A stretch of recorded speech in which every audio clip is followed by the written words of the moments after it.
How to preach a sermon with flowers in 3 vignettes. Legend has it that one day the Buddha summoned his followers because he wanted to share an urgent message, an urgent teaching. And so they gathered hundreds of his disciples from far and wide, and they sat before the Buddha to receive this teaching.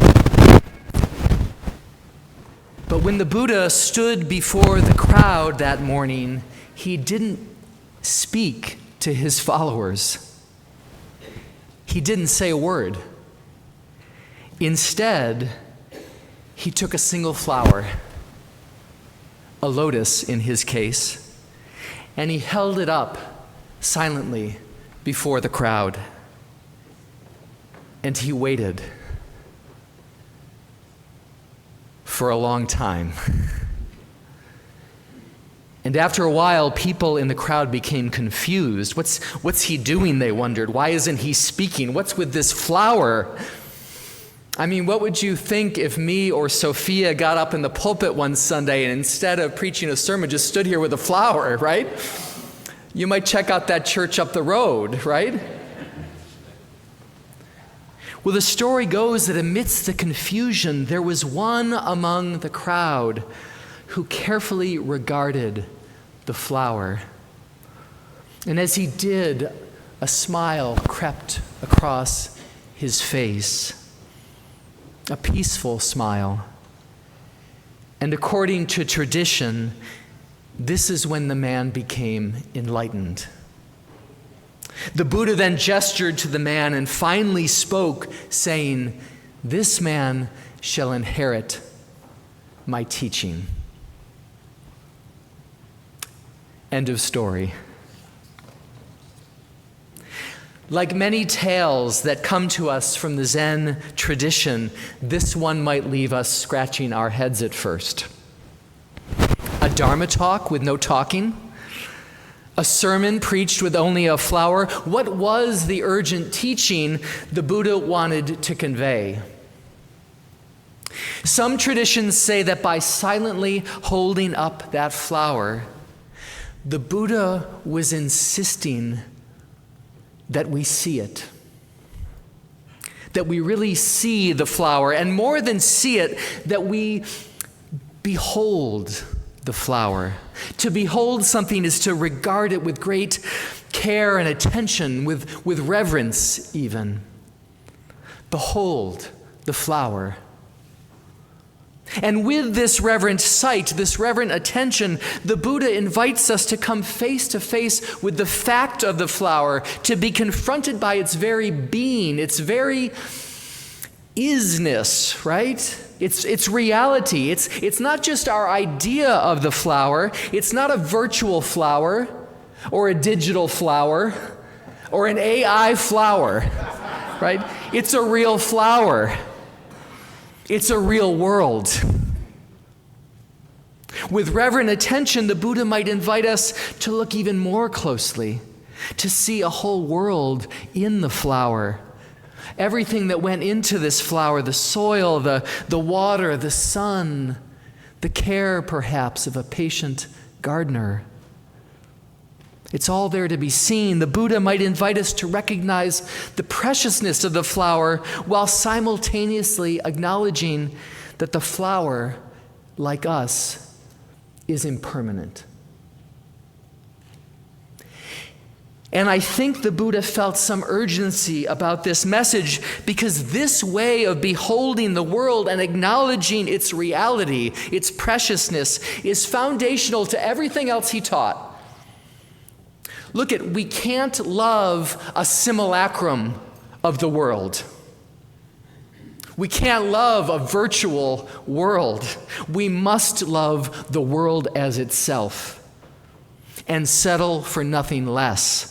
But to do that, to love the world, we must first see it. See the flower, see the world.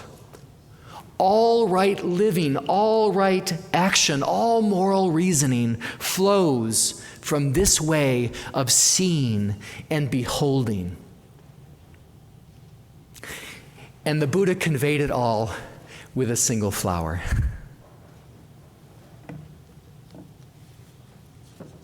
But he wasn't the only one. Jesus did it too.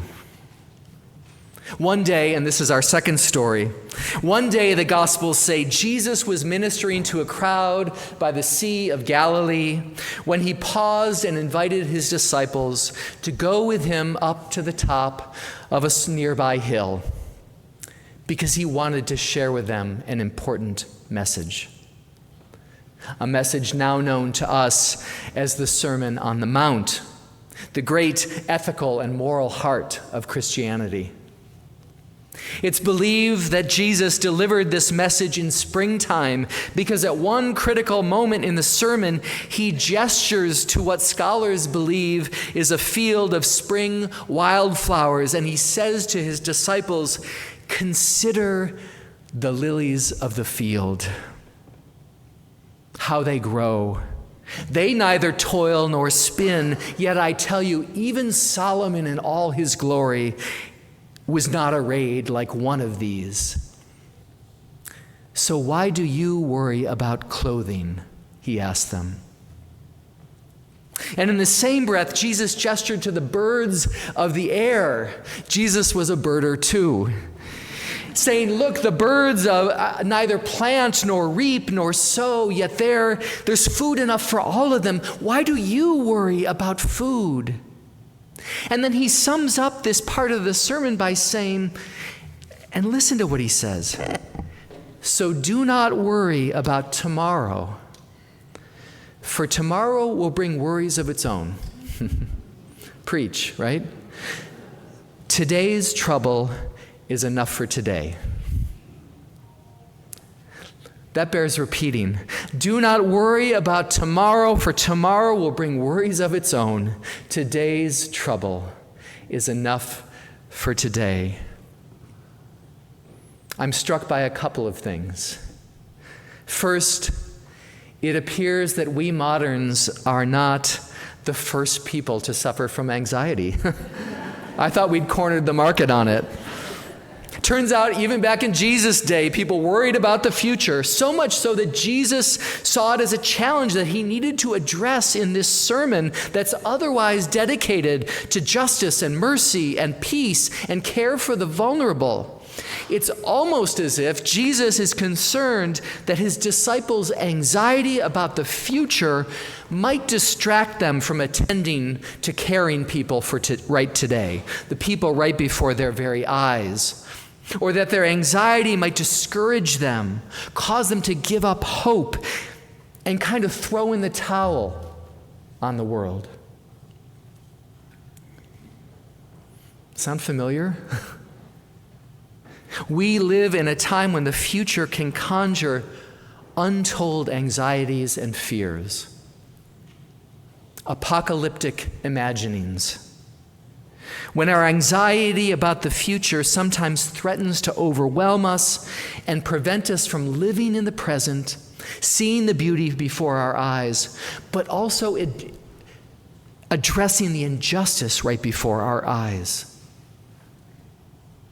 So Jesus says, consider, friends, the lilies of the field. Right? That word, consider, in the original Greek connotes close observation, right? Not just a passing glance, close observation, even contemplation. Contemplate the lilies of the field, said Jesus. Behold the flower, said the Buddha. Both prophets point to the critical importance of carefully, lovingly, reverently seeing the world, noticing its beauty, noticing its brokenness, loving it all. Sermons preached with flowers. One last story. Sophia earlier introduced our flower communion by telling the story of the original flower communion celebrated in the Unitarian Church of Prague, the inspiration for our service today. There's a postscript to that story that I'll conclude with this morning.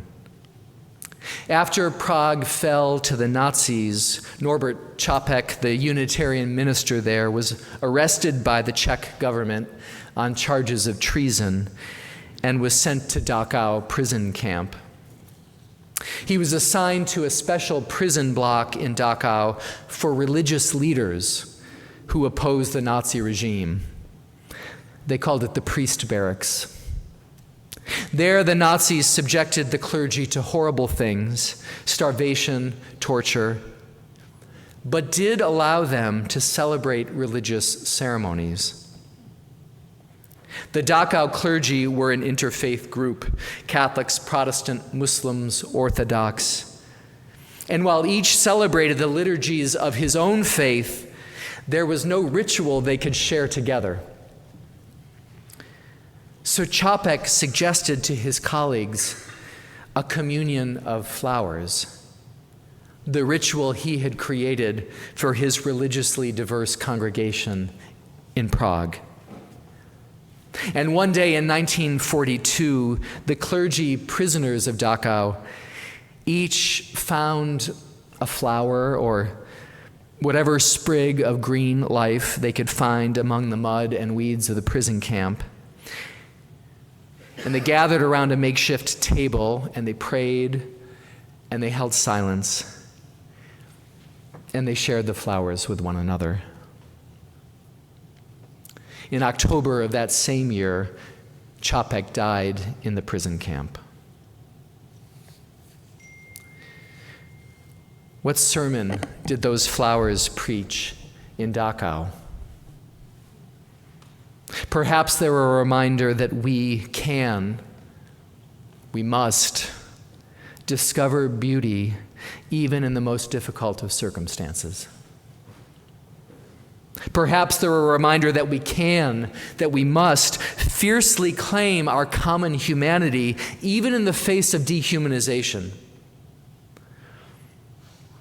Perhaps they were a reminder that we can and must affirm our solidarity as human beings amidst the many forces that would tear us asunder.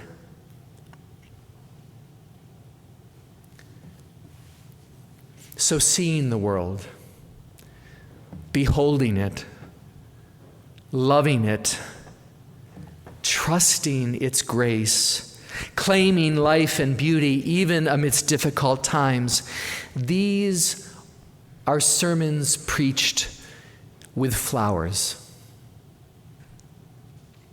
And at the end of our service this morning, we will each take a flower from among those shared at our altar. And as you do, consider the urgent message the flower holds for you.